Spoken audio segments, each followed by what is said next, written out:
Retro ஆன்மீகம் நேயர்களுக்கு வணக்கம். இந்த ஒரு இன்ட்ரெஸ்டிங்கான கான்வர்சேஷனில் நம்ம கூட ஆஸ்ட்ராலஜர் ஜெயா ரவி மேம் இருக்காங்க. மேம் வணக்கம். வணக்கம். ஏப்ரல் 14 தமிழ் நியூ இயர் வரப்போகுது. பராபவ ஆண்டு அப்படின்றத சொல்கிறாங்க.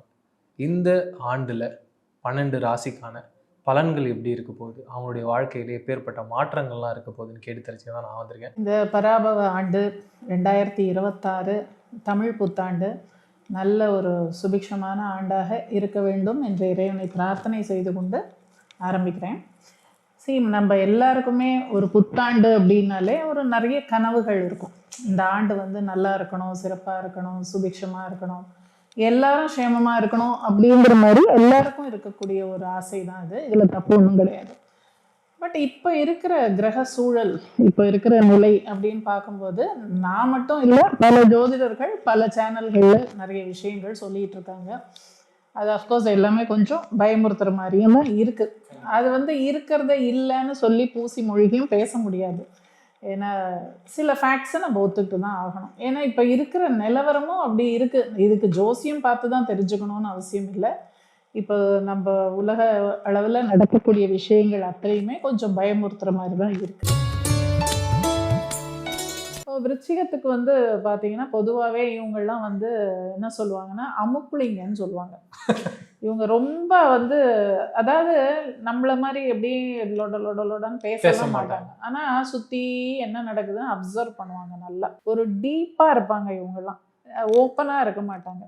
ஆனால் நல்ல அறிவாளிகள், புத்திசாலிகள் தான் இவங்க. கொஞ்சம் அதாவது எப்படின்னா ஒரு யாருக்கும் அடங்காதவங்க இவங்க. அதாவது அவங்க சொல்கிறது தான் கரெக்ட் அப்படிங்கிற மாதிரி பேசுவாங்க இவங்க. ஸோ இவங்களுக்கு இப்போ சனி பகவான் 5ஆம் பாவத்தில் இருக்கார் இந்த வருஷம். 5ஆம் பாவங்கிறது புத்திரஸ்தானம்னு சொல்லுவோம். ஸோ அந்த 5ஆம் பாவங்கிறது பூர்வ புண்ணிய ஸ்தானம்னு சொல்கிறோம். அப்போ பூர்வ புண்ணியம் அப்படின்னாலே என்ன, நம்மளோட பாஸ்ட் லைஃப்லேருந்து வரக்கூடிய சில கர்ம வினை விஷயங்கள். அது நல்லதாகவும் இருக்கலாம், கெட்டதாகவும் இருக்கலாம். இப்போ கர்ம வினை அப்படின்னாலே கெட்டது தான் கிடையாது, நல்ல கர்மாவும் நம்ம பண்ணியிருப்போம் இல்லையா. அந்த மாதிரியான விஷயங்கள்லாம் வெளிப்படக்கூடிய காலமாக இருக்கும். அதுவும் குருவுடைய வீட்டில் சனி இருக்கிறதுனால ஒரு சிலருக்கு இந்த ஆன்மீக சிந்தனைகள், ஆன்மீக நாட்டமெல்லாம் கொஞ்சம் நிறைய வரும். இந்த 5ஆம் இடத்துல சனி பகவான் உட்காரும்போது அவர் 3ஆம் பார்வையாக 7ஆம் பாவத்தை பார்க்குறாரு. 7ஆம் பாவங்கிறது களத்திர பாவம், அதாவது மனைவி கணவன் சொல்லக்கூடிய அந்த பாவம். ஸோ கொஞ்சம் திருமணத்தில் கொஞ்சம் டிலே ஆகும். இப்போ கல்யாணத்துக்கு பார்த்துட்டு இருப்பாங்கல்ல இந்த விருச்சிகத்தில் பிறந்தவங்க, அவங்களுக்குலாம் கொஞ்சம் டிலே பண்ணுவார் திருமணத்தை. அது பரவாயில்ல, டிலே ஆனாலும் பரவாயில்ல. நம்ம அவசரப்பட்டு எதுலையா கொண்டு போய் மாட்டிக்காமல் அவங்கள கொண்டு போய் ஃபோர்ஸ் பண்ணி தள்ளாமல் கொஞ்சம் ஃப்ரீயாக விட்டு அதுக்கப்புறம் டைம் மாறும்போது அவங்களுக்கு கல்யாணம் பண்ணால் நல்லது. அவசரமே தேவை கிடையாது இந்த இடத்துல. ஏன்னா சனி பகவான் ஒரு பாவத்தை பார்க்குறார் அப்படின்னா அங்கே கண்டிப்பாக அவர் ஏதோ ஒரு பிரச்சனையை கொடுப்பார். அதுலேயும் 3ஆம் பார்வைங்கிறது ரொம்ப மோசமான பார்வை. மற்ற பார்வை கூட பரவாயில்ல ஓரளவுக்கு. இந்த 3ஆம் பார்வையை மாத்திரம் கொஞ்சம் கேர்ஃபுல்லாக நம்ம பார்க்கணும். உங்களுக்கு வேலை பிஸ்னஸ்லாம் எப்படி மேம்? அதாவது வேலை அப்படிங்கிற விஷயத்துலலாம் ஒன்றும் ப்ராப்ளம்னு சொல்ல முடியாது. ஏன்னா இவங்களுடைய லக்னத்தை குரு பார்க்க போகிறாரு ஜூன் மாதத்துக்கு அப்புறம். அதாவது இந்த விருச்சிக லக்னத்துக்கு ஒரே ஒரு தனிப்பெரும் யோகாதிபதினா அவர் குரு தான். அவர் இப்போ இவங்களுடைய பாக்யஸ்தானத்தில் உட்கார போகிறாரு. 9ஆம் இடத்துல உச்சம் அடைஞ்சு லக்னத்தையே பார்க்க போகிறார். அப்போ லக்னத்தை குரு பார்த்துட்டா இதை விட என்ன வேணும் இல்லையா? ரொம்ப சிறப்பு அது. 3ஆம் பாவம் 5ஆம் பாவத்தையும் பார்க்க போகிறாரு. அப்போ இதெல்லாம் சிறப்பான பாவங்கள் தான். அதனால் அதுலேருந்து வரக்கூடிய பலன்கள் சிறப்பாகவே இருக்கும். குருவுடைய சஞ்சாரம் அவங்களுக்கு நல்லதாகவே இருக்கும். 10ஆம் இடத்துல கேது இருக்கார். அதில் ஒன்றும் தப்பு கிடையாது.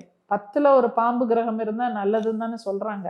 ஒன்றும் இப்போ 10ல் கேது இருக்கிறதுனால உங்களுக்கு வேலை போயிடும், வேலையில் பிரச்சனை இருக்கும் அப்படிலாம் எடுத்துக்க வேண்டாம், எடுத்துக்க தேவையில்லை. ஏன்னா ஜென்ரலாகவே 10ஆம் இடத்துல ஒரு பாம்பு கிரகம் இருக்கிறது நல்லதுன்னு சொல்லுவாங்க. ஸோ அதனால் அந்த இதில் ப்ராப்ளம் இல்லை. 4ல் ராகு, 4ஆம் இடம் அப்படிங்கிறது சுகஸ்தானத்தில் ராகு. அதனால் கொஞ்சம் அந்த கம்ஃபர்ட், லக்ஸுரி இந்த மாதிரி விஷயத்துக்கெல்லாம் கொஞ்சம் ஆசைப்படுவாங்க. அதாவது ஒரு ஆடம்பரமாக ஒரு லக்ஸுரியாக இருக்கணும் அப்படிங்கிற மாதிரி ஒரு ஆசையெல்லாம் வரும். எஜுகேஷன் எடுத்துக்கிட்டிங்கன்னா இவங்களுக்கு இப்போ உயர்கல்வி போகிறவங்களுக்குலாம் மோஸ்ட்லி பார்த்தீங்கன்னா இந்த சாஃப்ட்வேர் டெக்னாலஜி, இப்போ லேட்டஸ்ட்டாக வரக்கூடிய ஏஐலாம் இந்த மாதிரி இதில் அவங்களுக்கு இன்ட்ரெஸ்ட் ரொம்ப ஜாஸ்தியாக இருக்கும். ஏன்னா ராகுனாலே எல்லாமே வெளிநாட்டு விஷயங்கள், இந்த சாஃப்ட்வேர் டெக்னாலஜி மாதிரி விஷயங்கள் தான் அவங்களுக்கு அட்ராக்ட் ஆகும். ஸோ அதனால் அது மாதிரி பட் என்னென்னா ஒரு சுகபோகமாக வாழணும், நான் லக்ஸுரி எல்லாம் என்ஜாய் பண்ணணும்னு நினைப்பாங்க. இந்த 4ஆம் இடத்துல ராகு இருக்கும்போது கொஞ்சம் அதில் வந்து ஒரு பேலன்ஸ்டாக இருக்கணும். நம்ம மாருதி கார் வாங்க வேண்டிய இடத்துல BMW வாங்கணும்னு ஆசைப்படுவாங்க. ஆமாம், அந்த மாதிரி ஆசையெல்லாம் பிரம்மாண்டமாக இருக்கும்.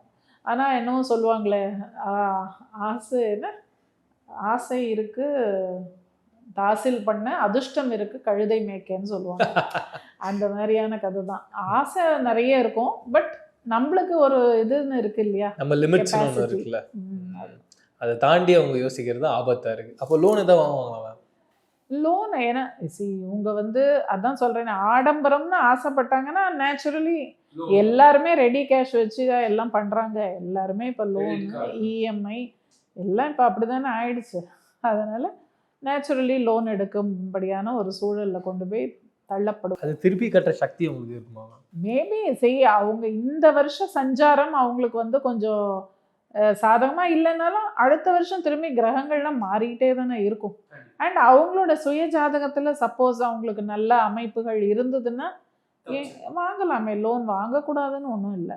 எல்லாமே அதான் சொல்கிறேனே, நம்ம ஜாதகத்தில் அதுக்கு அந்த கிரக நிலைகள் சரியாக இருந்து தசாபுக்தி நம்மளுக்கு ஃபேவரபுளாக இருந்தால் கண்டிப்பாக வாங்கலாம். அண்ட் பேங்க்கும் நம்மளுக்கு தரேன்னு சொல்லி அப்ரூவ் பண்ணான்னா அதுவே நம்மளுக்கு ஒரு தகுதியை அவனே கொடுத்துட்றானே பேங்க்காரனே, இல்லையா? அண்ட் இவங்க எப்பேற்பட்ட கடவுள் வழிபாடு பண்ணணும்? இவங்களுக்கும் முருகப்பெருமான் தான். விருச்சிகம் அப்படின்னாலே செவ்வாய்னாலே முருகன் தான். முருகப்பெருமான் வழிபாடு இவங்களுக்கு சிறப்பாக இருக்கும். அதெல்லாம் விட இவங்க என்ன பண்ணலாம் தெரியுமா, அப்பா அம்மாவை வந்து தினம் சுற்றி வந்து அவங்க காலில் விழுந்து ஆசீர்வாதம் வாங்கிட்டா கோவில் கூட போக வேண்டாம். இவங்கெல்லாம் தாய் தந்தை அவங்க 2 பேர் தான் தெய்வம். எப்படி பிள்ளையார் வந்து அந்த மாம்பழத்துக்காக அவர் ஒரு ட்ரிக் பண்ணார்ல அப்பா அம்மாவை சுற்றி வந்து, அது மாதிரி இவங்க டெய்லியே பண்ணாங்கன்னு வச்சுக்கோங்களேன், சூப்பராக லைஃப்பில் வந்து பெரிய அச்சீவ்மெண்ட்ஸ். இது உண்மையான விஷயம், இது வந்து ஜோக்காக எடுத்துக்க வேண்டாம், இது உண்மை. சனி, குரு, ராகு, கேது இந்த 4 கிரகங்களை முக்கியமாக நம்ம எடுத்துக்கணும். இப்போ சனி பகவான் வந்து நம்ம எல்லாருக்கும் தெரியும், அவர் போன வருஷமே மார்ச் மாதம் 31ஆம் தேதி இந்த மீன ராசிக்குள்ளே வந்துட்டார். இருந்தாலும் வாக்கியப்படி இப்போ தான் ரீசெண்டாக அதை வந்து கொண்டாடினாங்க. பட் இருந்தாலும் நம்ம ஜோதிடர்கள் அனைவரும் பொதுவாக வந்து நம்ம திருக்கணித பஞ்சாங்கப்படி தான் நம்ம ஃபாலோ பண்ணுறோம். அஃப்கோர்ஸ் கோவில்களில் வந்து பார்த்திங்கன்னா வாக்கியம் இன்னும் ஃபாலோ பண்ணுறாங்க. பட் நம்ம வந்து திருக்கணிதப்படி போன வருஷமே அவர் என்டர் ஆகிட்டார் 2025. ஸோ அப்போலேருந்தே நம்ம பார்த்துட்ருக்கோம் பல விஷயங்கள் நடந்துட்டுருக்கு. முதல்ல சனி பகவான் என்டர் ஆன உடனே போன வருஷம் மார்ச் 31 என்டர் ஆன உடனே ஏப்ரல் மாதம் இந்த இது நடந்தது, காஷ்மீரில் வந்து பஹல்காம் அட்டாக் நடந்தது. அது ஒரு பெரிய உயிரிழப்பு, நிறைய சேதங்கள் நடந்தது. ஸோ அதுக்கப்புறம் பார்த்தீங்கன்னா இந்த ஃப்ளைட் ஒன்று போச்சு, ஆக்சிடெண்ட் ஆச்சு, கிராஷ் ஆச்சு இல்லையா, அந்த ஒரு சம்பவம். ஸோ இது போன்ற பல சம்பவங்கள் வந்து இந்த சனி பகவான் மோட்ச ராசியில் போன உடனே நம்ம பார்க்க ஆரம்பிச்சோம். சனி அண்ட் செவ்வாய் இந்த 2 கிரகத்தோடைய நகர்வு அப்படிங்கிறது ரொம்ப முக்கியம் ஜோசியத்தில்.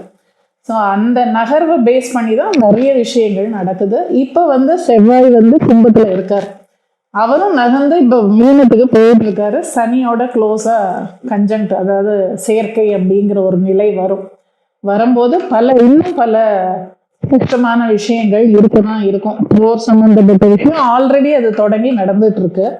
இதை தவிர புது விதமான நோய் அப்படிங்கிற விஷயங்கள் கூட வெளிப்படுறதுக்கு வாய்ப்பு இருக்கு. எப்பவுமே சனியும் செவ்வாயும் சேர்ந்து ஒரு ராசியை பார்வையிடும் போது அதை வந்து என்ன சொல்லுவோம், துப்பாக்கியிலிருந்து வர தோட்டா மாதிரி, அந்த அளவுக்கு அது ரொம்ப பவர்ஃபுல்லாக இருக்கும். அந்த காலகட்டம் கொஞ்சம் கேர்ஃபுல்லாக தான் இருக்கணும். ஏன்னா எப்படி இருந்தாலும் செவ்வாய் வந்து அந்த ராசியில் ஒரு 40-45 நாள் இருப்பார்.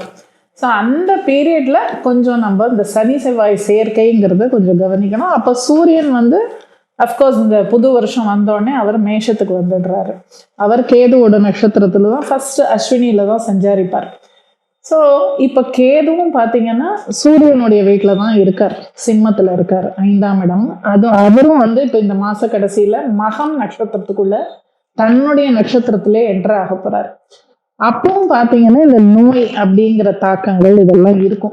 ஏன்னா கேது தன்னுடைய நட்சத்திரம், கேதுவுடைய நட்சத்திரத்திலேயே அவர் சஞ்சாரம் செய்யும்போது அதுவும் கொஞ்சம் அவ்வளோ ஒரு அது என்ன மகம்ங்கிறது பித்ருக்களுடைய நட்சத்திரம். ஸோ அப்போ இந்த மாதிரி இப்போ ஒரு தனி மனிதனுக்காகட்டும் உலக அளவில் ஆகட்டும் எல்லாத்துலேயுமே ஒரு தாக்கம் அப்படிங்கிறது இருக்க தான் இருக்கும்.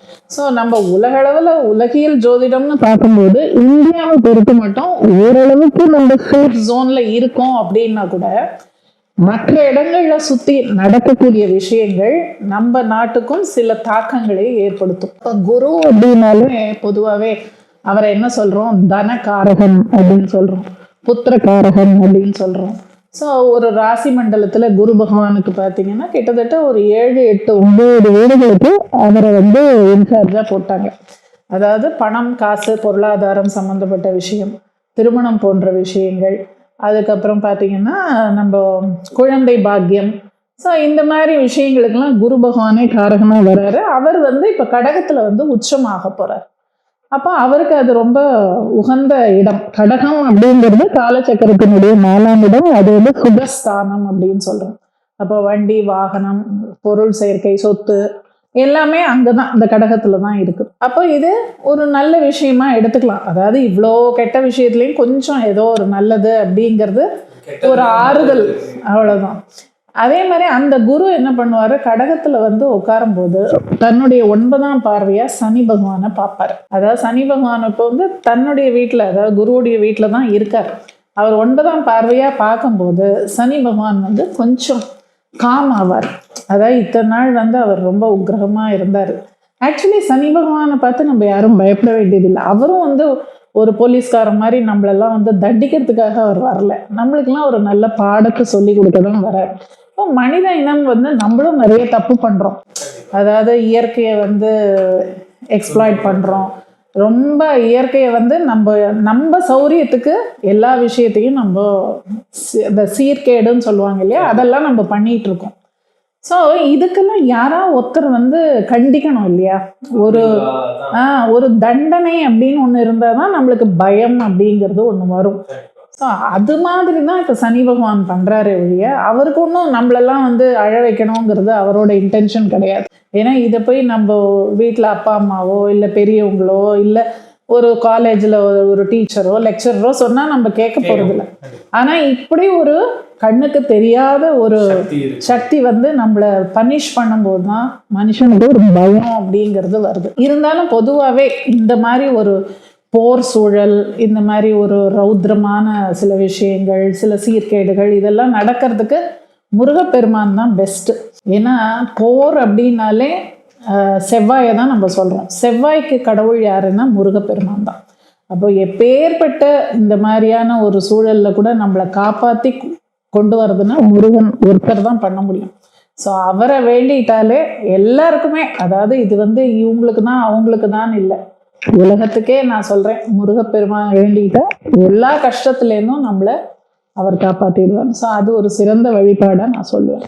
அண்ட் குரு வந்து இந்த வருஷத்துக்கு ராஜாவாக வர்றதுனால பிரகஸ்பதி, குருன்னா வந்து பிரகஸ்பதி. இப்போ எல்லாருமே வந்து அவங்கவுங்க மத குரு அப்படின்னு இருப்பாங்க இல்லையா, எல்லா மதங்களுக்கும் குரு அப்படின்னு இருப்பாங்க. ஸோ அந்த குருமார்களுக்கு மரியாதை செலுத்துவது, குருமார்களுக்கு கொடுக்க வேண்டிய அந்த என்ன சொல்றது அந்த ரெஸ்பெக்ட், அவங்களுக்கு கொடுக்க வேண்டிய மரியாதை, அவங்களுக்கு கொடுக்க வேண்டிய எல்லாம், அவங்கள வந்து திருப்திப்படுத்தி அவங்க காலில் விழுந்து ஆசீர்வாதம் வாங்கி இது மாதிரி எல்லாம் பண்ணலாம். அவங்கவுங்களுக்கு ஒரு குடும்பத்துக்கும் ஒரு குரு அப்படின்னு இருப்பாங்க. அந்த மாதிரி குருமார்களுக்கு நம்ம நிறைய இந்த காலகட்டத்தில் நல்ல ஒரு பிரீத்தி பண்ணோம்னா கண்டிப்பாக எல்லார் வீட்லேயும் நல்ல சந்தோஷமா ஆனந்தமா இருக்கலாம். சூப்பர். நிறைய இன்ட்ரெஸ்டிங்கான விஷயம் பேசணும். மீண்டும் சந்திப்போம். நன்றி.